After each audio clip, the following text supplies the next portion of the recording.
So, ikaw pala yung asawa. Hindi na ako magtataka kung bakit may kabit. Ganto ba naman itsura, hindi pagpapalit? Ito ay laban sa pagitan ng asawa at kirida. Isang malinis at matino at panirang kontrabida. Basta kabit, masama agad. Tapos ikaw na yung perpekto.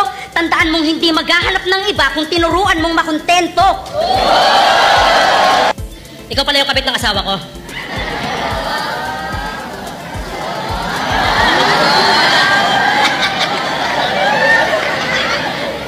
Ang pangit mo. Mukha kang pokpok sa Farmer's Cubao. Yung nag-aabang ng lasing na bagong sahod. Ikaw yung babaeng nilalako ng babaeng bungal na mukhang parot.